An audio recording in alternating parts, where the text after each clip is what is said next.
35 سال تک جو روتا رہا ہو، 35 سال تک جس نے گریہ کیا ہو۔ سن 95 ہجری میں آپ کی، سن 61 ہجری میں کربلا، سن 95 ہجری میں امام سجاد کی شہادت، 25 محرم۔ مولا آج شہادت کا دن گزر گیا، نہ جانے ہم کتنی دفعہ مسکرائے ہوں گے، کتنی دفعہ ہم یہ بھی بھول گئے ہوں گے کہ آج اہل بیت کے گھر میں ماتم بپا ہے۔ وہ جا رہا ہے جو حسین پہ روتا تھا، حسین کا عزادار جا رہا ہے۔ اجرکم اللہ۔ امام محمد باقر نے آج اپنے بابا کو جنت البقیع کے حوالے کر دیا۔ ہاں صحیح ہے، چراغ گل کر دیجئے، روشنیاں بجھا دیجئے۔ ایک قبر کو اپنے دل میں لانا ہے جس قبر پہ چراغ نہیں جل رہا، جس قبر پہ اندھیرا ہے۔ اجرکم اللہ۔ اللہ کسی غم میں نہ رلائے سوائے غم اہل بیت کے، ہمیں رونے اور رلانے والوں میں قرار دے۔ عزادارو، امام سجاد کا بدن نازنین بہت نرم ہاتھ، اکثر سفروں سے لوٹتے تھے تو حضرت کو تپ ہو جاتا تھا، بخار کی کیفیت ہو جاتی۔ اللہ نے بدن بہت، ننیال کی طرف سے شہزادے، ددیحال کی طرف سے آپ کے خاص انداز، بدن بہت نازنین تھا۔ جو نازنین نرمات، جو نازنین بدن ہو، اس بدن پہ تازیانے مارے جائیں،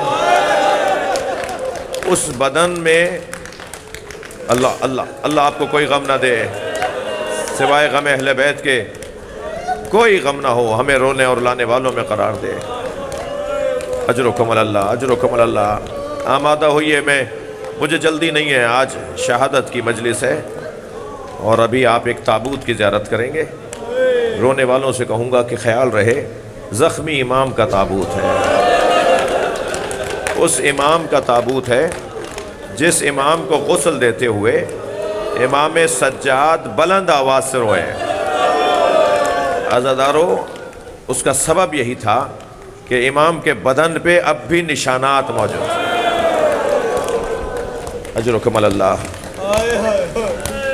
امام سجاد عصر عاشور سے کچھ قبل بستر علالت پر ہیں کہ محسوس کیا جیسے کوئی تلووں کا بوسہ دے رہا ہے۔ اسی غشی کی کیفیت میں امام نے آنکھیں کھول کر دیکھا تو کیا دیکھا؟ علی اکبر پیر پکڑے بیٹھے اور امام سجاد کے پیروں کا بوسہ دے رہے ہیں۔ بھائی میں آپ سے بس ملنے آیا ہوں، بھائی میں آپ کو دیکھنے آیا ہوں۔ حضرت علی اکبر بھائی سے رخصت لے کر گئے، آپ کی آنکھوں میں آنسو آ گئے، رونا چاہ رہے ہیں نا۔ میں حضرت علی اکبر سے کہوں گا، مولا امام سجاد کی پیشانی کا بوسہ دیا ہوتا، امام سجاد کے ہاتھوں کا بوسہ دیا ہوتا، یا آپ نے امام سجاد کے پیروں کا بوسہ کیوں دیا ہے؟ شاید سبب یہی تھا، ان پیروں میں کانٹے چبھیں گے، کوفہ و شام کے بازاروں سے گزرے گا، یہ پیر زخمی ہو جائیں گے۔ بھائی میں نہیں رہوں گا، تم تنہا رہو گے۔ کربلا کے میدان میں امام حسین کے ساتھ قربانی دینے والے تو بہت تھے، مگر رونے والوں امام سجاد کی غربت اور امتحان دیکھیے۔ امام سجاد کے ساتھ کوئی ساتھ دینے والا نہیں ہے، اکیلے ہیں، ماں بہنوں کو لے کے جا رہے ہیں۔ میں تو کبھی کبھی سوچتا ہوں تو میرے ہاتھ پیر کانپنے لگتے ہیں، ہماری بچی کو اگر کوئی گھور کے دیکھ لے تو ہم سے کھانا پانی اڑ جاتا ہے۔ اگر کوئی شام کے دربار میں بیٹھا ہوا جناب سکینہ کو اشارہ کر رہا، اجرکم اللہ، اجرکم اللہ۔ کیا گزری ہوگی امام سجاد پر جب ایک شخص نے جناب سکینہ کی طرف اشارہ کیا. میں نے ایک بزرگ عالم دین سے یہ جملہ سنا کہ جناب سکینہ بھائی سے لپٹ گئی اور کہا بھیا یہ تو سنا تھا کہ ہمیں اسیر کیا جائے گا، مگر یہ نہیں سنا تھا کہ ہمیں کنیزی میں بھی مانگا جائے. اجرکم اللہ، اجرکم اللہ. اللہ آپ کو کوئی غم نہ دے.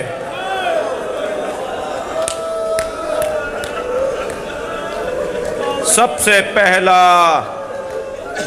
سے پہلا امتحان امام سجاد کا اس وقت شروع ہوا جب جناب زینب نے آ کر کہا اے میرے لال اپنی امامت کا پہلا مسئلہ تو بتاؤ.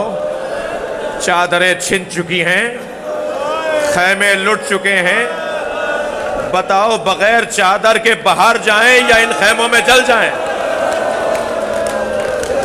اجرکم اللہ. امام سجاد نے فرمایا علیکم بالفرار، پھوپھی اماں باہر جانا واجب ہے. یہ پہلا مسئلہ امام سجاد سے پوچھا جا رہا ہے. اب امام سجاد خیمے میں ہیں، بستر علالت پر ہیں، خیمہ جل رہا ہے، امام اپنے پیروں سے چل کر نہیں آ سکتے. عجیب امتحان ہے، عجیب امامت کا آغاز ہے. ایک یزیدی لشکر کا سپاہی کہتا ہے کہ میں نے دیکھا خیمے جل رہے تھے تو ایک خاتون جلتے ہوئے خیمے میں جانا چاہتی تھی اور خیمے کی جلتی ہوئی چوب سے ٹکراتی تھی اور پھر وہ رستہ بدل کے خیمے میں جانا چاہتی تھی. کہتا ہے میں یہ سمجھا شاید کسی نے اس کے سر پہ چوٹ ماری ہے جس کی وجہ سے اس کی آنکھوں کا نور چلا گیا ہے اور اسے نظر نہیں آ رہا کہ آگے آگ جل رہی ہے. تو کہتا ہے میں قریب آیا اور میں نے کہا تمہیں نظر نہیں آتا بی بی آگے تو آگ جل رہی ہے، تم آگ میں کیوں جانا چاہتی ہو؟ تو وہ بی بی مڑی اور کہنے لگی یا شیخ انا لنا فیہا علیل، اس خیمے میں ہمارا ایک بیمار رہ گیا جو اپنے پیروں سے چل کے نہیں آ سکتا. وہ بی بی جلتے ہوئے خیمے میں گئی اور اپنی پشت پر بیمار بھتیجے کو اٹھا کر لائی. اجرکم اللہ. حق ہے ایسے ہی گریہ کرنے کا. جو عزادار باہر بیٹھے ہیں، ہماری بہنیں زیر آسمان بیٹھی ہیں، اللہ کرے غازی عباس ٹرسٹ جلدی برابر میں ایک ہال خواتین کے لیے بنائے. بارش بھی ہو رہی ہوتی ہے، بچوں کو لا کر بیٹھی ہوتی ہیں، یہ چھوٹی چھوٹی بچیوں کے ساتھ آتی ہیں. میں ان بیویوں سے کہوں گا ہماری کوتاہی کو معاف کر دیجیے گا. اس مرکزی امام بارگاہ میں اسی جگہ پر خواتین کا ہال ہونا چاہیے. غازی عباس ٹرسٹ نے طے کیا ہے ہال بنانے کا، لیکن ہماری جانب سے کوتاہی ہم اب تک نہیں بنا سکے. میں بس ان بیویوں سے اتنا کہوں گا جب رو رہی ہونا تو خیال رہے کہ کہیں برابر سے 4 سالہ بچی کے رونے کی آواز نہ آئے جو اپنی دادی کے ساتھ آئی ہو. دادی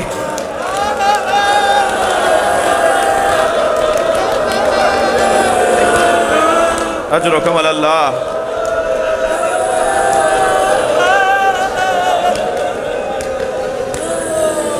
امام حسین کے جسد مبارک کا پہلا زائر، امام حسین کے گلو بریدہ سر بریدہ لاشے کا پہلا زائر. سخت جملہ کہنا جا رہا ہوں. امام پر گھوڑے دوڑائے گئے، امام کی پسلیاں کمر سے نکل رہی تھی. روایت کہتی ہے ایسا لاشا دیکھا بیٹے نے، ایسا لاشا دیکھا امام سجاد نے. امام کے چہرے کا رنگ بدلنے لگا. جو زینب کس مصیبت سے اونٹ پر بیٹھی تھی، اس بی بی زینب نے جب دیکھا زین العابدین کی روح پرواز کر رہی ہے، کھڑے بابا کے لاشے کو دیکھ رہے ہیں، بھائی کے لاشے کو، جناب زینب کے بھائی کے لاشے کو دیکھ رہے ہیں کہ جناب زینب نے اونٹ کے بٹھانے کا انتظار نہیں کیا کہ اونٹ بیٹھ جائے تو بی بی اتریں. بی بی نے کھڑے اونٹ سے خود کو گرا دیا. امام سجاد نے جب پھوپھی کو گرتے دیکھا، ہمارے تو کسی عزیز کو ایک دھکا لگ جائے، اگر وہ زمین پر گر جائے تو ہماری تو زندگیاں ایک مرتبہ بے معنی ہو کے رہ جاتی ہیں. جناب زینب اونٹ سے گری، امام سجاد آگے آئے، کہا پھوپھی اماں یہ کیا ہوا؟ تو بی بی نے فرمایا پہلے تم بتاؤ تمہارا کیا حال ہے؟ کہا 2 قدم آگے آئیے اور بابا کا لاشا دیکھیے اور پھر مجھے انصاف دیجئے، مجھے حق دیجئے کہ میرا کیا حال ہے۔ اب ایک بہن بھائی کے لاشے پر آئی ہے، ایک بیٹا بابا کے لاشے پہ کھڑا ہے، اور لاشے کا حال یہ ہے کہ پٹکا کھولنے والے نے ہاتھ کاٹ دیے، انگوٹھی اتارنے والے نے انگشت مبارک کو کاٹ دیا، بدن پہ 10 گھوڑے دوڑائے گئے، حسین کا بدن مقطع الاعضاء، ایک باپ کے لاشے پر بیٹا، ایک بھائی کے لاشے پر بہن کھڑی ہے۔ جناب زینب نے آواز دیا انت اخی زینب، کیا تم ہی زینب کے بھائی حسین ہو؟ ابھی تو بیٹا اور بہن تھے، اب کیا دیکھا کہ برابر میں سکینہ کھڑی ہیں۔ عجب نہیں جناب زینب سے پوچھا ہو پھوپھی اماں یہ کس کا لاشا ہے؟ کیا بتائے پھوپھی کہ کس کا لاشا ہے؟ سکینہ تمہارے بابا کا لاشا ہے۔ اجرکم اللہ، تھکیں گے نہیں عزادارو، مجھے جلدی نہیں ہے، تسلی کر کے گریہ کیجئے، حوصلہ کر کے گریہ کیجئے۔ کچھ لوگوں کا حال میں غیر ہوتے دیکھ رہا ہوں، مگر ایک جملہ کہوں گا، ہم میں سے کوئی مرے گا نہیں، اس لیے کہ زینب کبریٰ کے سامنے سکینہ پر ہاتھ اٹھایا گیا، امام سجاد کے سامنے تماچا مارا گیا۔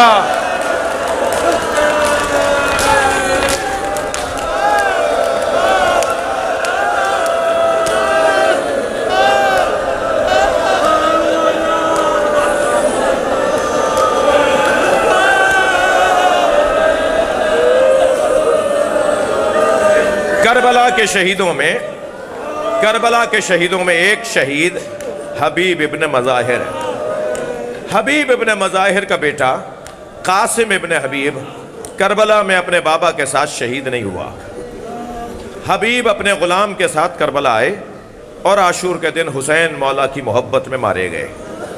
قاسم ابن حبیب مسافرت میں تھا، خبر پہنچی کہ کربلا کا مارکا گزر گیا، رستے مسدود تھے، کوئی بھی سبب تھا، مگر قاسم کربلا میں شہید نہیں ہوا۔ انتظار کرتا رہا کہ یہ قافلہ کربلا سے دوبارہ آگے بڑھے، سروں کو نیزوں پہ اٹھایا ہوا ہے، یہ قافلہ کربلا سے کوفہ کی طرف روانہ ہوا۔ قاسم ابن حبیب آیا، اس قافلے کے درمیان خولی کے ہاتھ میں نیزہ ہے اور نیزے پہ حبیب کا سر ہے۔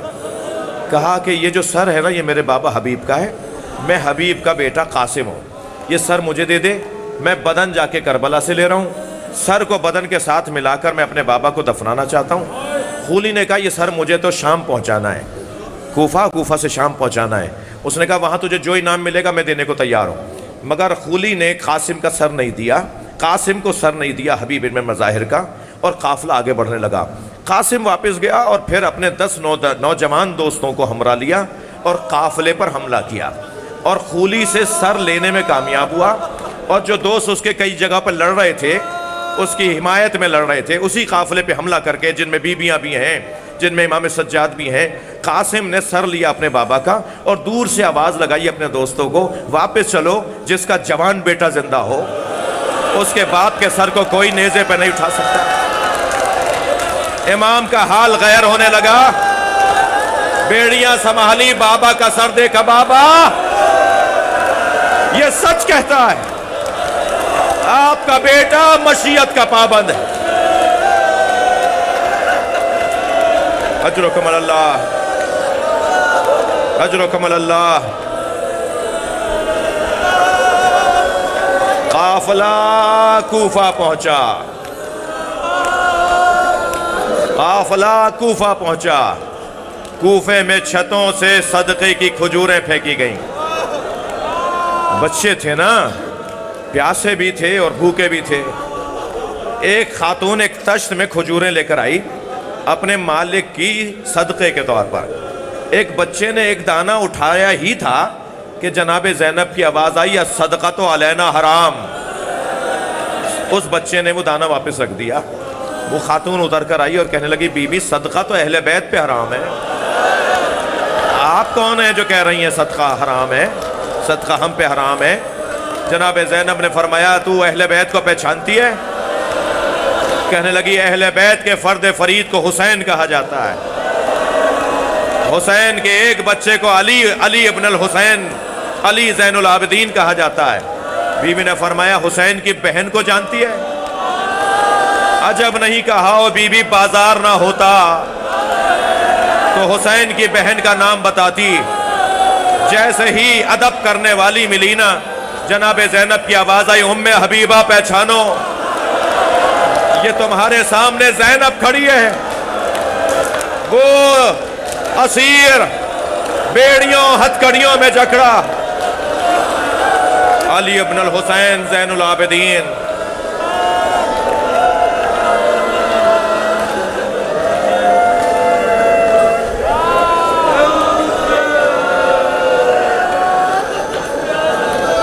قافلہ شام پہنچ رہا ہے۔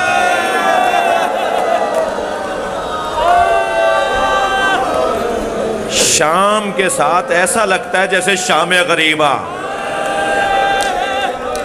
جب کبھی لفظ شام بولا جاتا ہے نا تو ایسا لگتا ہے جیسے شام غریبہ، جو کچھ بچا ہوا تھا اب لٹے گا۔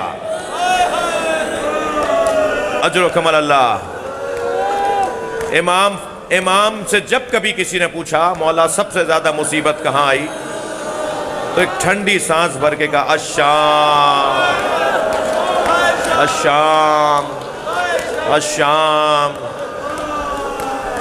بازار شام، دربار شام، زندان شام۔ اجرکم اللہ۔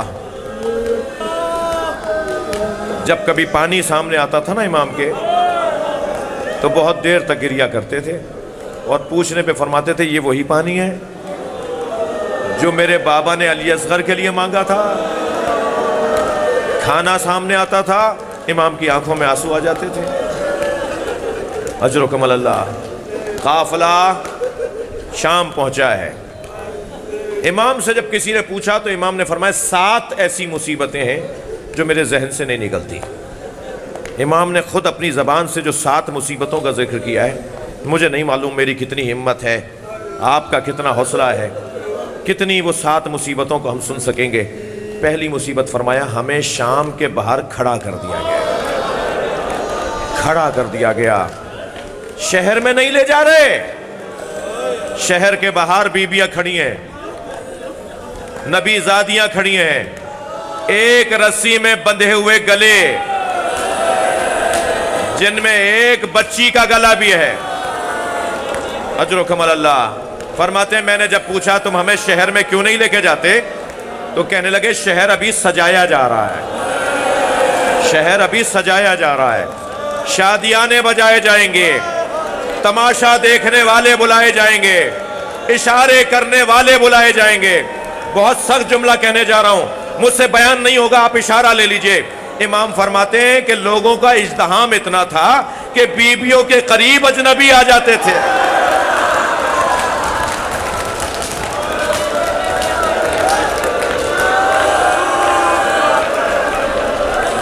اجرکم اللہ۔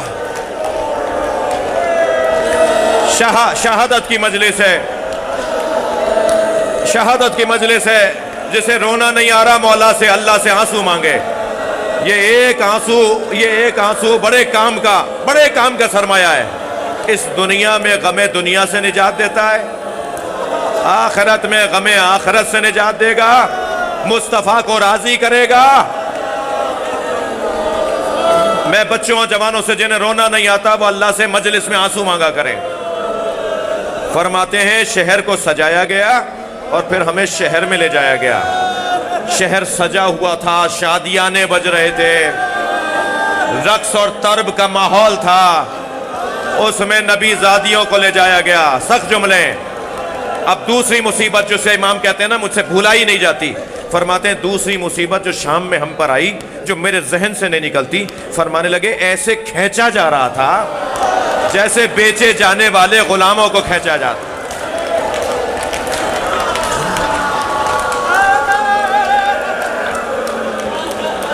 اجرکم اللہ۔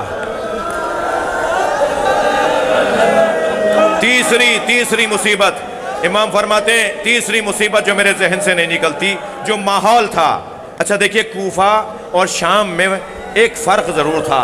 کوفے میں چھتوں سے صدقے کی کھجوریں پھینکی جاتی تھی، شام میں چھتوں سے پتھر اور آگ پھینکے جاتے جی، یہ ایک فرق تھا۔ امام فرماتے ہیں شام میں گھروں کی چھتوں سے لوگ پتھر مار رہے تھے اور انگارے پھینک رہے تھے۔ میرے ہاتھ بندھے ہوئے تھے، میرے سر پر ایک انگارہ آ کے گرا، میں پکارتا رہا، میرا سر جل رہا ہے، کسی نے میرے سر سے انگارہ نہیں ہٹایا۔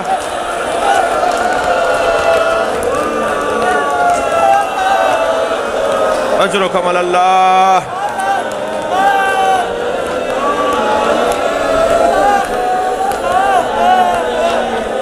شام میں چوتھی مصیبت، فرمایا شام کے دربار کے دروازے پر ہمیں کھڑا کیا، ہم دیکھتے رہے، لوگ اندر جا جا کے کرسیوں پر بیٹھتے رہے، اور آل رسول دربار شام کے دروازے پہ کھڑے رہے، اور جب پوچھا جاتا تھا تو کہتے تھے ابھی مہمانوں کا انتظار ہے، اور جب سب ان کے مہمان آ گئے تو ہمیں دربار میں لے جایا گیا اور ہمیں ایسے کھڑا کیا گیا جیسے غلاموں کو کھڑا کیا جاتا۔ اجرکم اللہ۔ اور پھر وہ منظر مجھ سے نہیں بھولتا کہ تشت پہ میرے بابا کا سر آیا، یزید کے ہاتھ میں چوبے خضراں تھی، ایک چھڑی تھی، سخت جملہ ہے، یزید کے ہاتھ میں ایک چھڑی تھی جو میرے بابا کے دندان، میرے بابا کے لبوں پہ مارتا تھا اور کہتا جاتا تھا میں نے آج اپنے بڑوں کا بدلہ لے لیا۔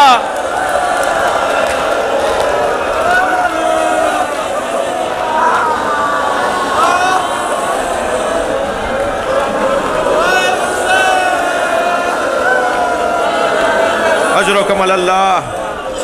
مصیبتوں میں ایک مصیبت امام فرماتے ہیں ہمیں شام کے اس زندان میں رکھا جس کی چھت نہیں تھی۔ اجرکم اللہ، اجرکم اللہ۔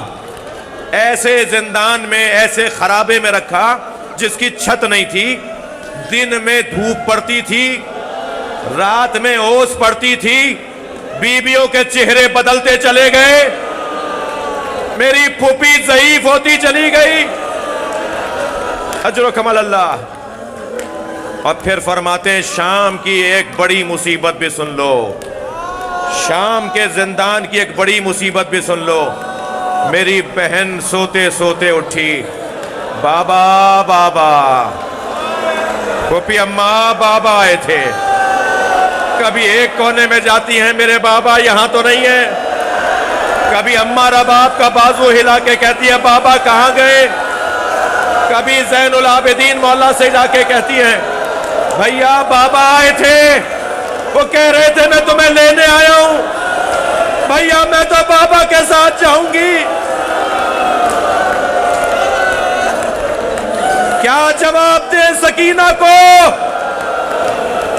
بابا بابا کی آوازیں بلند ہوئی، یزید کے آرام میں خلل آیا، اپنے غلاموں اور کنیزوں کو بلا کر کہا یہ بچی کیوں رو رہی ہے؟